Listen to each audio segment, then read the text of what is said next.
Theo Rosmulder está em suas férias de garimpo de ouro, em uma parte remota da Austrália Ocidental com sua esposa Pauline. Quer que eu pegue algo? Não, obrigado, amor. Tá com sorte? Sim, talvez seja hoje. Tomou seus remédios? Sim. Tomei mais cedo. Tchau. A caça ao tesouro é uma recompensa para Theo, pois está em recuperação de uma cirurgia cardíaca de ponte tripla. Ele precisa de medicamentos diários para controlar os batimentos do coração, e Pauline veio junto para ficar de olho nele. Eu não sentia o mesmo entusiasmo por detectar ouro como o Theo, mas eu ia junto, que é o que uma boa esposa faz. Foi uma revelação impressionante para mim perceber como o matagal da Austrália Ocidental é remoto e desolado. Eu não tinha ideia. Se eu perdia a caravana de vista, eu parava na hora e a procurava, porque era só fazer uma curva errada e se distrair um pouco perdendo o resto do grupo de vista, que era facílimo se perder. Todos os caminhos eram iguais.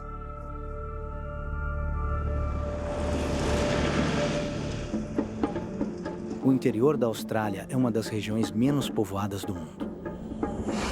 Além de um assentamento aborígene a cerca de 10 quilômetros do acampamento de Theo, a área está completamente desabitada. Você podia dirigir por 8 horas sem parar e não encontrar uma alma viva, nem uma fazenda. A única coisa que você teria sorte de ver seriam talvez alguns camelos selvagens, burros e basicamente terra, árvores e mais nada. O interior também é lar de perigosos cães selvagens, os dingos. Predadores oportunistas que comem de tudo, de lagartos a cangurus. Às vezes até pessoas.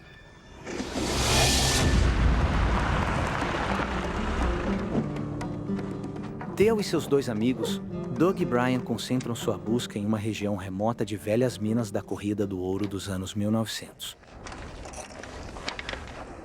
Após 2 semanas caçando ouro, eles sentem que conhecem a área bem. Precisamos disso hoje? Tanto que eles deixam o GPS portátil no banco do carro. Às 5h30 de volta aqui. Ok. Boa sorte. Para ser sincero, estava ficando bem convencido. Já tinha saído tantas vezes sozinho e achava que conhecia a área como a palma da minha mão. Os homens vão se orientar de volta ao carro usando o sol, pois o interior tem poucas referências para a navegação. O plano era que só íamos sair por mais ou menos 1 hora no máximo. Decidimos que não iríamos ficar andando grandes distâncias.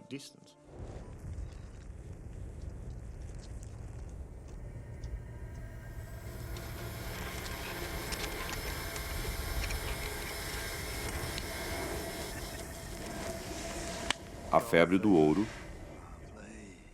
As pessoas falam sobre a febre do ouro e ela é basicamente isso. Se não encontra, é a ideia de encontrar. E sempre queria achar mais.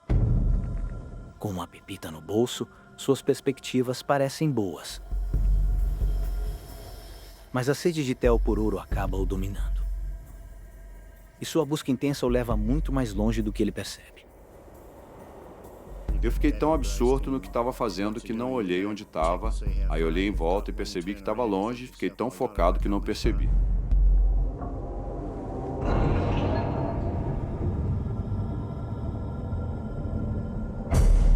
Enquanto Brian e Doug voltam em segurança, Theo não está apenas atrasado. Ele também perdeu sua única maneira de localizar o veículo deles. Nuvens pesadas surgem, apresentando-lhe um problema sério. Eu olhei para o céu e não havia sol nenhum por causa da cobertura das nuvens, que estavam absurdamente densas. Percebi então que estava ficando sério. Theo planejou refazer seus passos até o carro usando o sol. Sem isso. E sem o GPS. Ele não tem nenhuma maneira de se orientar.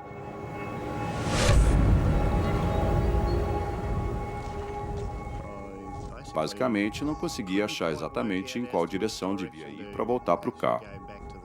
E isso estava me deixando bem desanimado. Então eu arrisquei um palpite. Theo cometeu um erro que pode lhe custar a vida. Em vez de tentar encontrar o caminho de volta, ele deveria ter seguido a regra de ouro do sertão. Se você se perder, fique onde está e espere por resgate. Esther tá demorando. Agora já passou meia hora do tempo combinado. Os amigos de Theo estão preocupados com sua demora.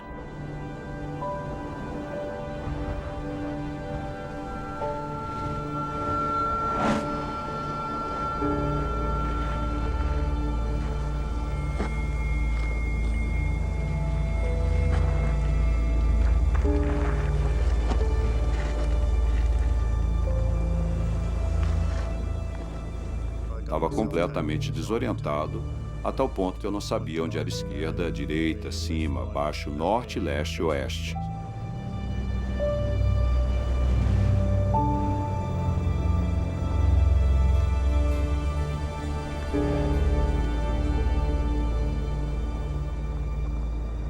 Olhei em volta e lembro de pensar que já tinha estado ali, que a área era muito familiar.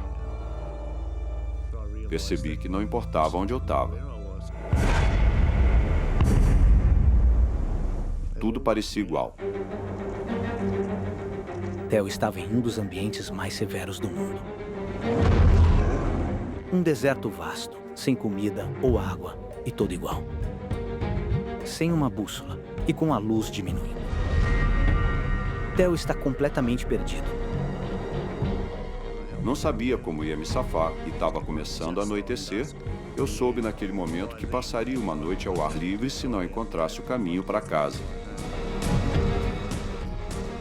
Então, nos últimos minutos de luz do dia, ele encontra uma cerca, alguma esperança no meio do nada. Nos disseram que se encontrasse uma trilha ou cerca, se segui-la, ela te levaria de volta à comunidade aborígene. Então tinha que descobrir para qual lado ir. Sua decisão pode ser a diferença entre a vida e a morte. Um caminho o levará ao assentamento aborígene e à segurança, mas o outro o levará ainda mais fundo na selva hostil. A quilômetros de ajuda, comida ou água. Perdido e sozinho, Theo precisa fazer uma escolha difícil. Esquerda ou direita?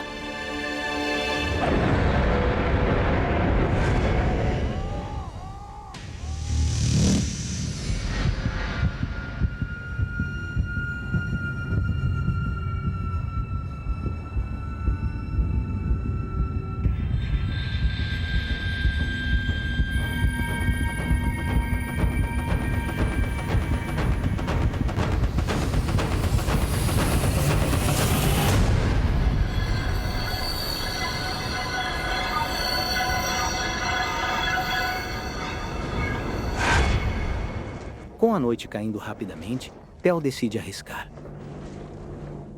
Percebendo que eu teria que passar uma noite fria ao ar livre, me esforcei ao máximo para tentar achar o caminho de volta para o acampamento.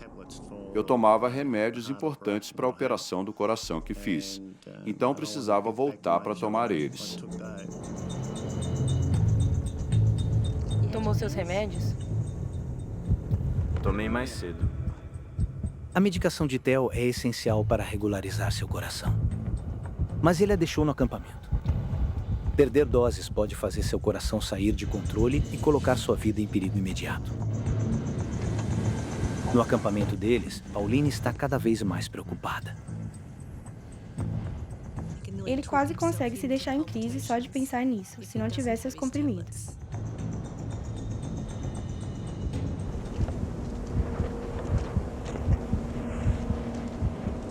Meu coração não estava nada bem. Eu consegui ouvir ele batendo forte dentro da minha cabeça. E quanto mais andava, pior estava ficando. Theo apostou sua vida que a direção escolhida irá levá-lo à segurança. Ele continua ignorando a regra principal do sertão: ficar onde está quando se perder.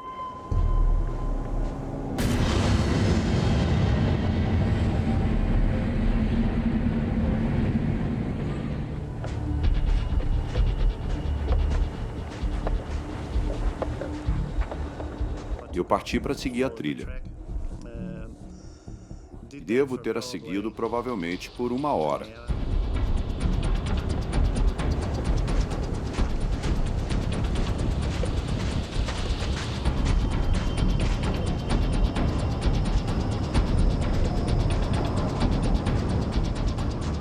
Sua aposta está prestes a falhar.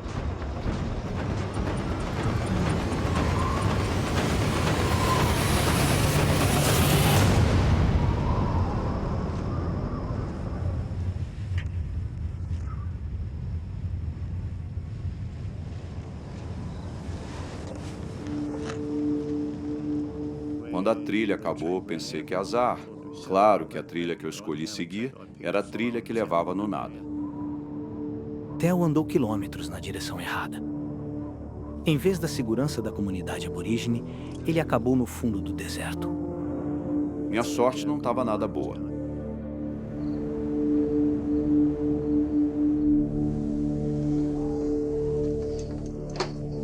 Olá, Theo. Brian, me escuta? Pauline aqui. Pauline, a gente tá arrumando as coisas aqui. Preciso te dizer uma coisa séria. Theo ainda não voltou. O quê? Neste ponto, já estava escuro. Fomos até onde eles estavam, mas nenhum sinal de Theo junto com eles. A esposa de Theo soou o alarme, mas a busca só pode começar ao amanhecer. Mas sem a medicação, pode ser tarde demais.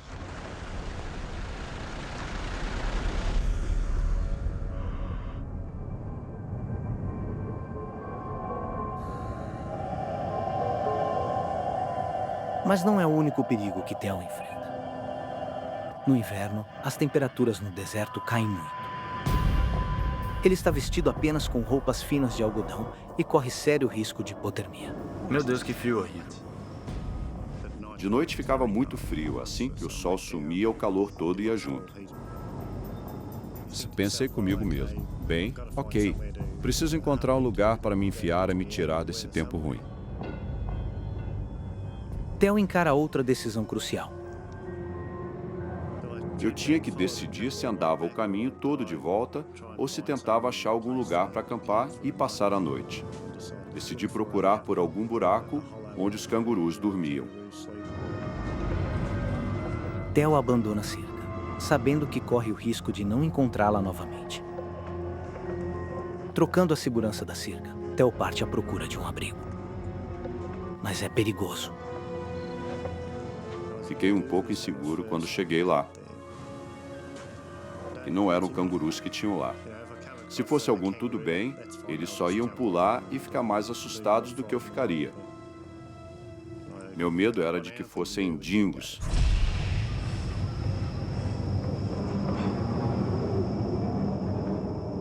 Os dingos frequentemente dormem em buracos de canguru e atacam se forem perturbados.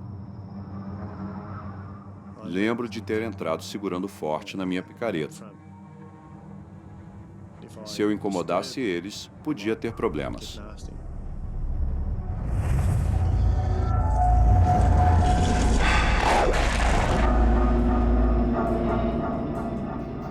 Ele não tem outra opção a não ser entrar cautelosamente no abrigo. Se ficar ao ar livre, provavelmente morrerá de frio.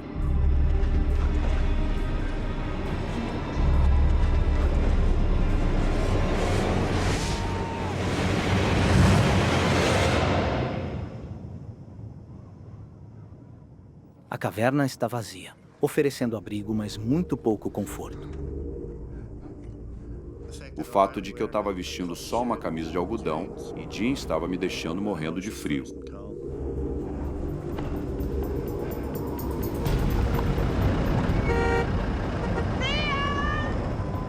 Continuamos procurando por todos os lados e buzinando, e eu me levantava e gritava muito chamando o nome dele. E foi aí que percebemos que a situação era bem séria. Conforme anoitece, ainda não há sinal de Theo. Então Pauline e Brian pedem ajuda às pessoas que conhecem cada pedaço deste terreno, os aborígenes locais. Posso te ajudar? Nós perdemos um amigo nosso a uns 8 quilômetros lá acima da trilha. Ele tem água? Não. Derek, vá buscar o resto.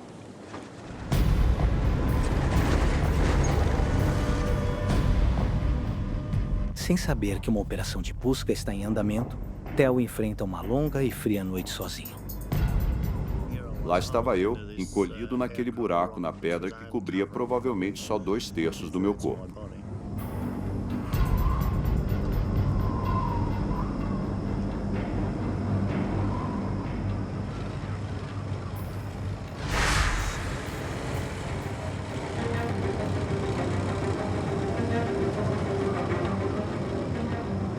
Lembro de ter ouvido uma moto e me sentado, procurando de onde vinha o barulho, tentando ver se eu achava alguém.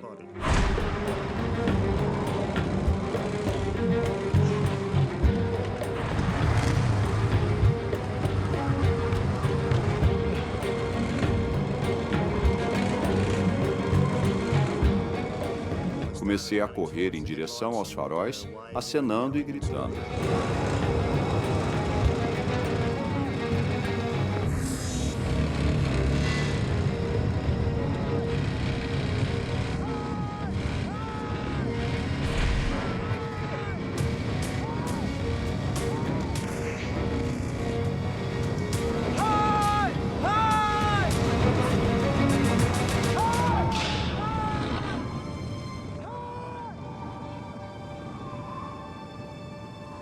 A moto era muito barulhenta, então não ouviram meus gritos ou qualquer outra coisa que fiz. Aí apenas seguiram em frente e os perdi de vista. Não acreditava naquilo. Foi aí que percebi que passaria a noite ao ar livre. E também percebi ali que estava em apuros.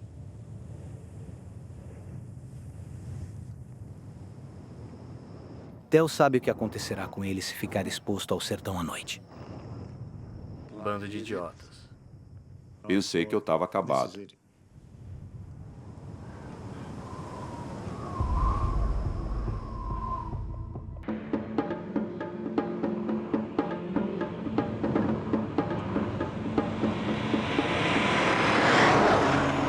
Viajando para o coração dos Alpes da Transilvânia, uma região remota do centro da Romênia, está Ken Jones, um mês paraquedista britânico em busca de umas férias diferentes. Eu me considero uma pessoa bem nômade. Geralmente passo muito tempo sozinho. Sempre tive essa ânsia de viajar, de me aventurar por aí. Parece que está no meu sangue. Fico inquieto, eu simplesmente preciso ir. O histórico militar de Ken lhe deu um gosto por aventuras extremas. E ele escolhe se desafiar em uma das paisagens mais selvagens da Europa. A Romênia atendia a muitos dos meus requisitos. Eu só queria sair do caminho turístico. Eu queria um desafio, um lugar que fosse difícil de verdade para mim.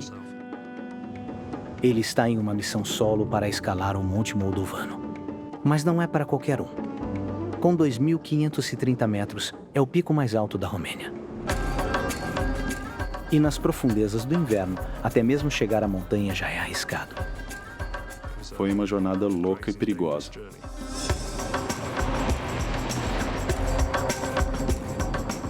O motorista do táxi dirigia feito um louco. Eu pensei, caramba, o que estou fazendo? Isso deve ser tão perigoso quanto a montanha. No verão, esta paisagem selvagem estaria repleta de aventureiros. Mas em janeiro, a neve e a temperatura abaixo de zero significam que poucas pessoas têm coragem de se aventurar sozinhas nessas montanhas implacáveis. Me dei conta de que tinha praticamente toda a cordilheira só para mim. Era uma sensação boa, mas meio assustadora também. Isso nos torna conscientes da nossa própria insignificância.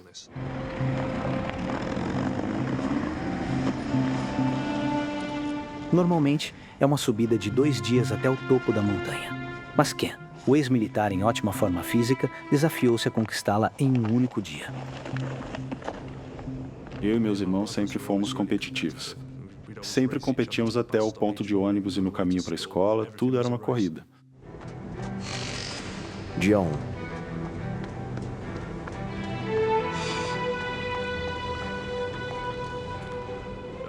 Gosto da sensação do meu corpo funcionando bem e logo encontrei um bom ritmo.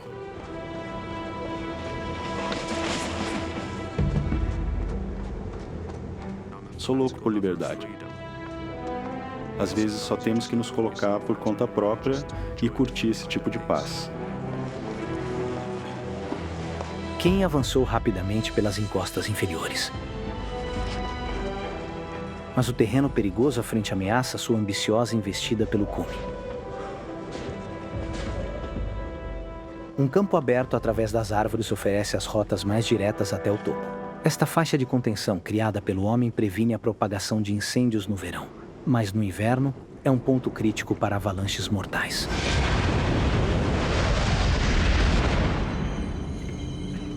Fiz um curso de combate ártico no exército e sabia da chance de avalanches. Eu estava bem treinado nos procedimentos e em como lidar com elas.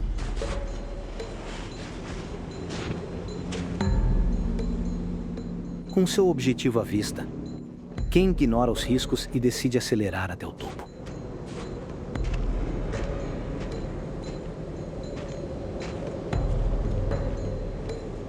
A neve nessas partes superiores da encosta era mais como um pó fino. Em certos pontos, eu afundava até a cintura. Meu ritmo diminuiu significativamente e acabou ficando bastante difícil. Havia uma rampa. Era uma parede muito íngreme. Tive que confiar nos meus crampons e no meu machado de gelo. Foi bem complicado. Em um certo momento, cheguei até a metade.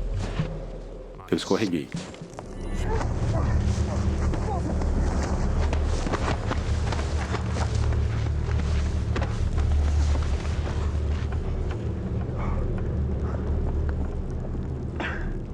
A queda serve como um aviso. A montanha é traiçoeira. Mas Ken está determinado a continuar. Ken refaz seus passos e logo passa o ponto onde escorregou.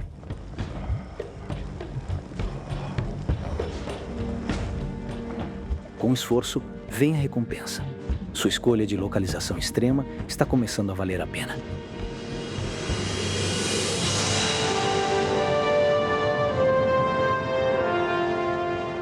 Eu sentia como se estivesse no meu próprio mundo lá em cima. Eu estava totalmente exposto e sozinho.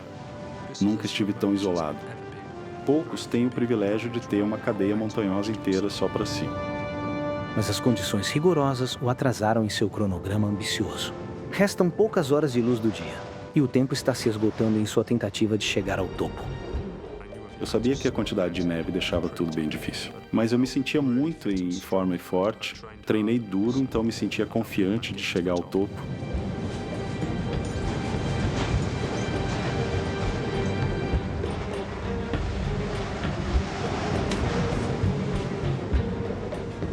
Sua habilidade atlética e determinação extraordinária o levam a alcançar seu objetivo.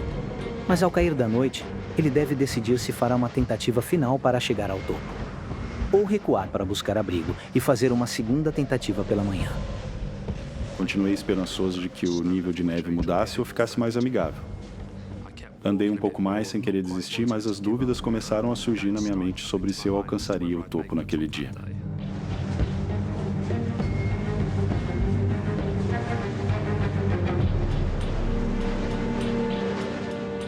Chegar ao topo é sempre importante. Mas há um momento em que temos que dizer basta, não faça nada imprudente.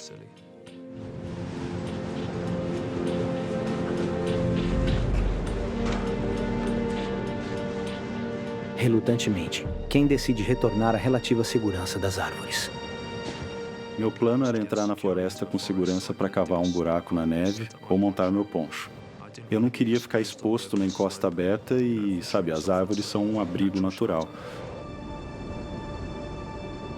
À noite, a montanha será ainda mais traiçoeira. Ken precisa descer rápido para encontrar um terreno plano para acampar. Mais uma vez, a faixa de incêndio oferece o caminho mais direto. Mas segui-la é uma estratégia perigosa.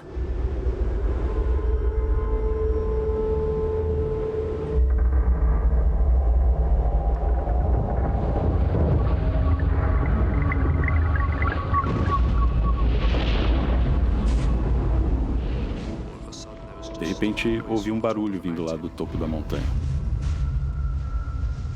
A princípio, pensei que fosse algum animal. Era tão estranho e sobrenatural. Nunca tinha ouvido nada parecido antes.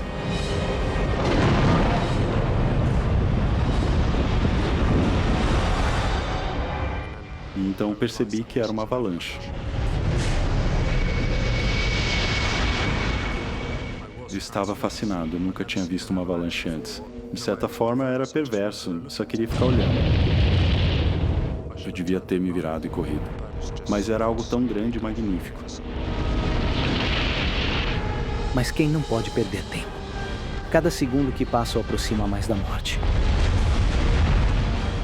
Virei e corri o mais rápido que pude para dentro da floresta.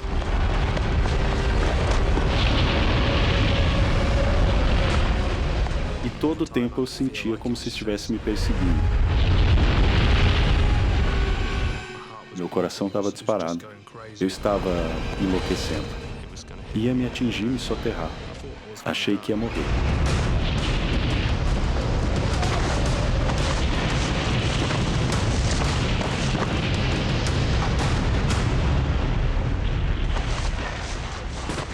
Quem se joga para a segurança no último segundo. E a avalanche é canalizada pela clareira. Com certeza eu já estaria morto a essa hora. Fiquei bem abalado por um tempo. E então, quando percebi que estava seguro e me acalmei, comecei a rir.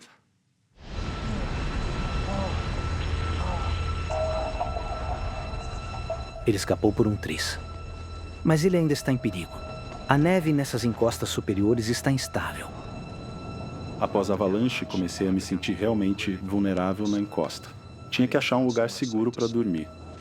Então desci e me adentrei na floresta para passar a noite, porque ainda era possível subir no dia seguinte. Agora é uma corrida para descer para um terreno mais seguro antes de anoitecer. Mas entre as árvores, o avanço rapidamente fica difícil. O terreno ficou mais traiçoeiro. Os galhos cutucavam meus olhos. Aquilo estava virando um pesadelo. O terreno irregular e a inclinação da montanha o forçam a voltar para o terreno aberto. Eu sabia que o caminho mais rápido era descer pela clareira entre as árvores. Eu não queria me aproximar de novo, mas eu não tinha escolha. Tinha que descer por lá. Mas pegar esse atalho é um risco sério. Em sua corrida contra a luz, quem decide que vale a pena correr o risco? Mas sua sorte acabou. A montanha está prestes a mostrar como ela pode ser mortal.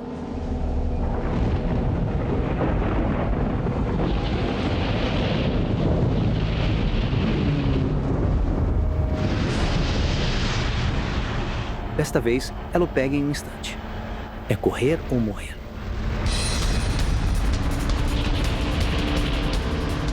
Corri o mais rápido e freneticamente que pude. Eu estava correndo pela minha vida. E então, antes que eu percebesse, fui tirado do chão.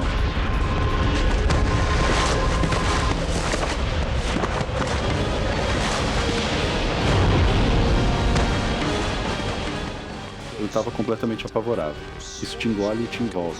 Você sente todos os seus ossos e órgãos por dentro, fica tudo vibrando. De repente, eu estava caindo. E então eu pensei, isso é muito, muito ruim.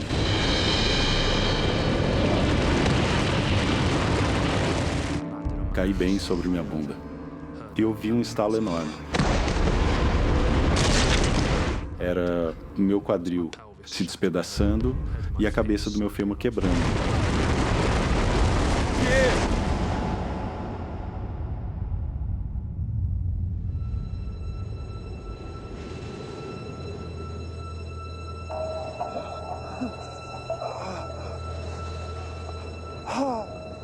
Devo ter perdido a consciência.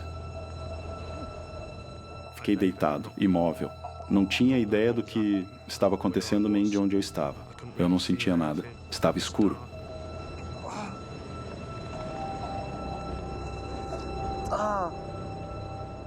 A queda causou um corte sangrento na cabeça dele. Mas Ken está prestes a descobrir que seu corpo sofreu um golpe muito mais mortal. A dor finalmente me atingiu. Ai! Foi agonizante, como se um ferro em brasa estivesse perfurando a lateral da minha perna.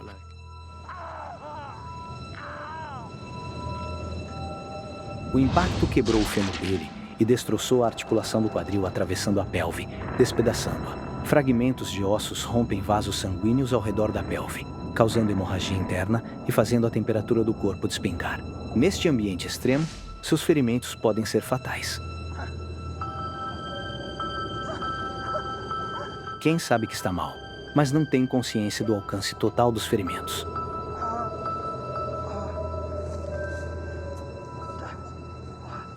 Sentei e comecei a avaliar a minha situação.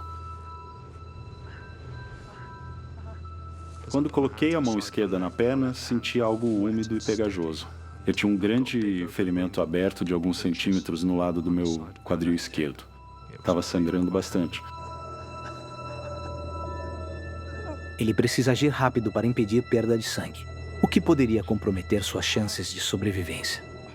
Consegui me forçar a rolar meu corpo de lado. Peguei o kit de primeiros socorros do meu bolso.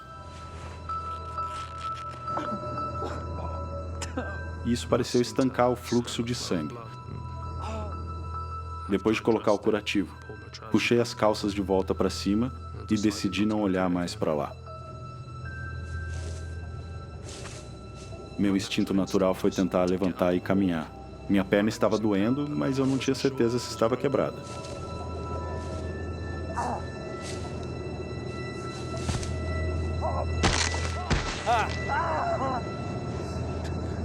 Senti uma dor agonizante subir pela minha perna como um choque.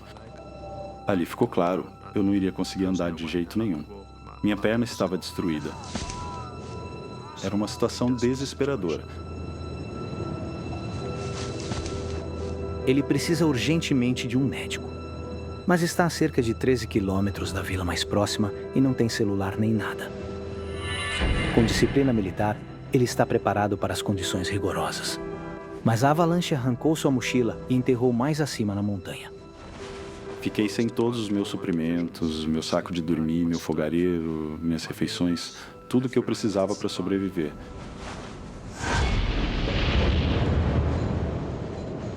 Ninguém sabe onde Ken está ou o perigo que ele enfrenta.